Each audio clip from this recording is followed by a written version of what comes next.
Welcome back to Newsmaker. We've repeatedly tackled a subject on this program that was once taboo: UFOs, or unexplained aerial phenomenon, UAPs.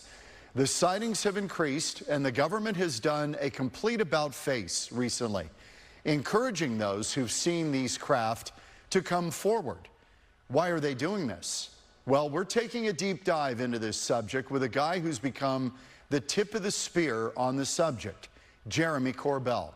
That's coming up in January, only on our digital platforms. But tonight, we're going to give you a sneak peek of that conversation. That's the essence of what journalists are really supposed to do.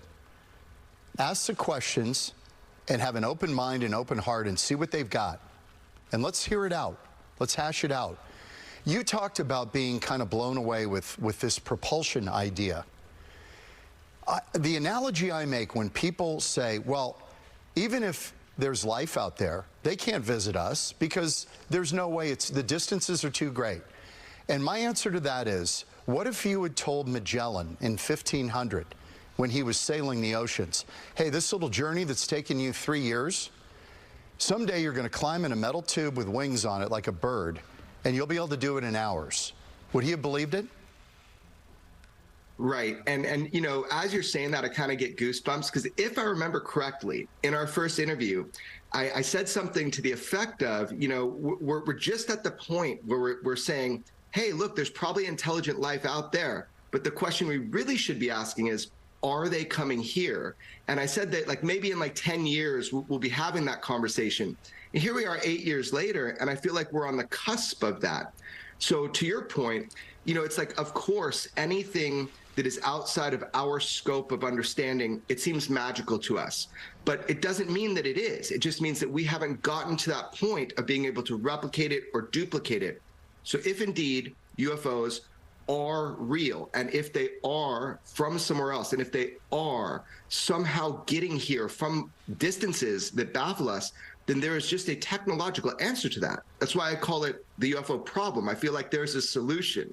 Yes, I agree with that, because how do we know that these civilizations, if they're out there, and I think, you know, most people now believe that there's intelligent life out there somewhere. There's life out there, and then intelligent life's a different question. But if they are advanced, let's say they're advanced beyond us by 1 billion years, what could they technically have that we can't even fathom? So I think we have to keep an open mind about this.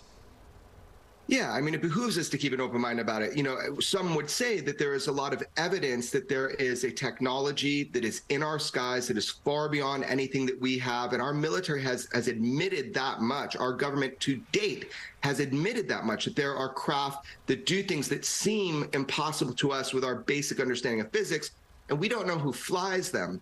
So this basic concept of us catching up, look, mathematicians, physicists, theoretical physicists, people for ages have said, we're a young solar system. We're in a huge, vast ocean of potentiality for life.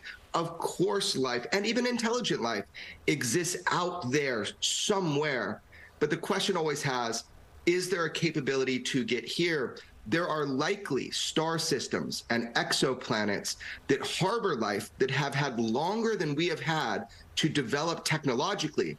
But also, it's possible that the technologies or the development on those exoplanets have just taken a divergent path. Maybe they're not burning fossil fuels. Maybe they learned different types of ways to manipulate our physics that just put them on a different trajectory than here on Earth. Okay, so this is the thing that's gotten my attention. When we met first time 8 years ago, this was kind of a taboo subject. And I know you were skeptical of me because you dealt with journalists before. But again, my posture is, I have no idea. And if I pretend I actually know the answer, I'm an idiot. There's so much we don't know that to claim, well, this is nonsense, that is so ridiculous. As a journalist, to just say, nah, it can't be. So my posture's been, we're going to just explore this and talk about it. But what's interesting and what's changed, and I want to know why you think it's changed, The government is now saying, yeah, there's stuff going on that we can't quite explain. They're opening hearings. They're talking about it openly. Now they've opened 2 portals for the government, for pilots, military, to put videos in, then another one for the public to put their stuff in that they observe. They are now inviting this, and I'm wondering why. And my only suspicion is that they are concerned that we might make contact sometime in maybe the near future, and they want to soften the battlefield so that we don't freak out collectively. Look for details in the upcoming weeks on how and when you can watch the entire conversation with Jeremy Corbell. Newsmaker will be right back.